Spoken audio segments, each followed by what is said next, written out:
I'm going to say this as straightforward as I possibly can. And I'm not going to sugarcoat it. I just can't sugarcoat it. But the New York Jets have broken Sam Darnold. It's official. They have broken him. He is a broken quarterback. He's broken. He doesn't look anything like the kid that came out of USC. He doesn't look anything like a kid who was a top 5 drafted quarterback. He doesn't look anything like a franchise future quarterback. He's a franchise face.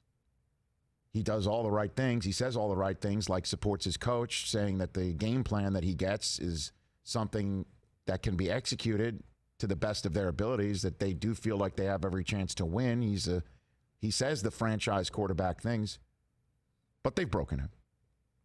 They broke him by not getting the pieces around. They broke him by switching up general managers in the middle of his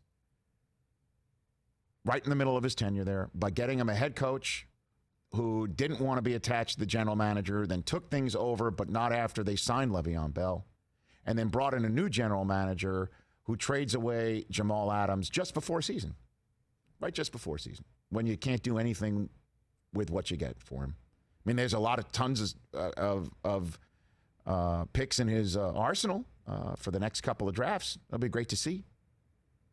It'd be great to see, because you're going to be drafting high yourself, because your roster is so damn thin that when the injury bug bites, you got nobody left. But hey, at least you got 4 quarterbacks on the roster, right? Including Joe Flacco, who's out. At least you got him.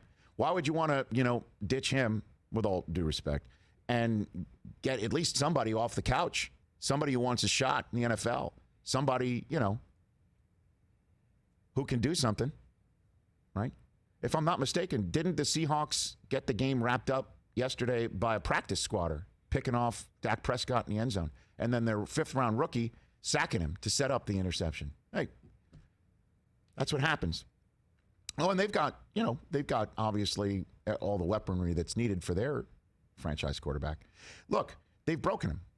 They broke him by hiring the wrong coach. They broke him by switching up general managers at the worst possible time. And then they broke him by saying, we're going to start rebuilding in the middle, right before the beginning of his 3rd season. He's broken. 2 pick sixes and an interception in the red zone yesterday in Indianapolis. They got him the left tackle. That's good. Who's he going to throw to? Who's he going to hand off to? There's nobody there. The cupboard's bare. And you could say, oh, there's injury this, injury that. It's the way the ball bounces. Look at the San Francisco 49ers, who are 2-1, by beating both the Jets and Giants with their B and C team players. Like, they went way down the depth chart. And I know that they're defending NFC champs and they almost won the Super Bowl last year, but they're still finding the players. And they still got the coach who's dialing it up.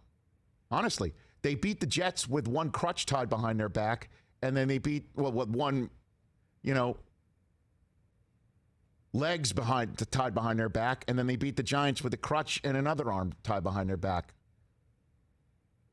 This is how bad it is for New York football, folks, is that right now, entering week 4, the San Francisco 49ers have 2 different quarterbacks who have won in MetLife, because Jimmy G technically got the win in week 2, and Nick Mullins got the win yesterday.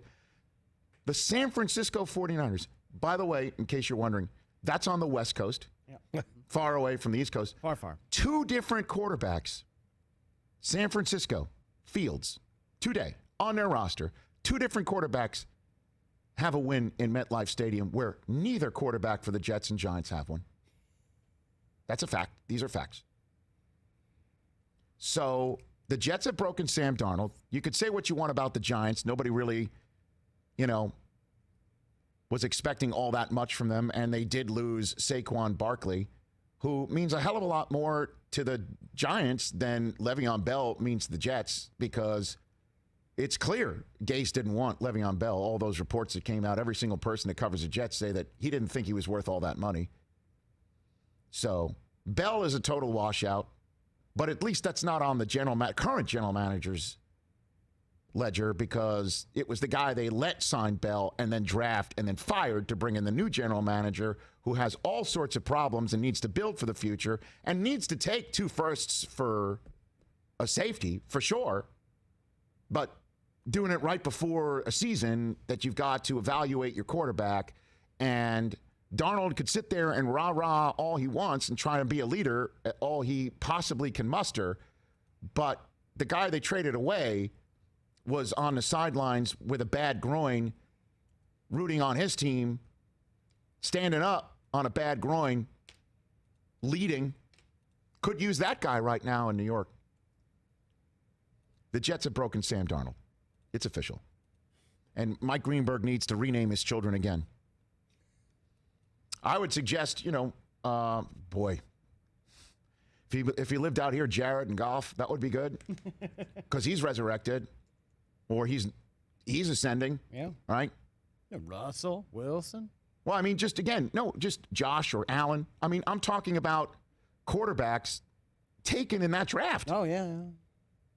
Right now, Darnold is 4 in front of the Tampa Bay Buccaneer practice squatter, Josh Rosen. Because Baker Mayfield, as much crap as people want to give him, he's still got enough weapons around him and trying his ass off. And tonight, we'll see the reigning MVP picked 32nd overall against Patrick Mahomes. We'll see that kid. And Josh Allen, he's 3-0, and he's just amazing. Legs. He's amazing. Roller coaster. Okay, but no, the Jets choose Sam Darnold and then totally abdicate their responsibility for turning him into the franchise face and leaving all of us, Jets fans, despondent and no other way for it. And again, I'll shoot you straight. Embarrassed. I want to talk about embarrassing that we see what it looks like right now, and embarrassing that we were talking about he's the second coming to Broadway Joe Namath when we drafted him. Embarrassing. How many times are we as Jets fans going to fall for the banana in the tailpipe? We did it with Mark Sanchez when we traded up for him. Look out. Here we go. Ground and pound. I want you to have my cheese fries. That was his ascendant moment after he left the Jets. Yes, exactly. Philly. They've broken Sam Darnold. Hey, you watched all the way to the end. Thanks for that. Watch more right here.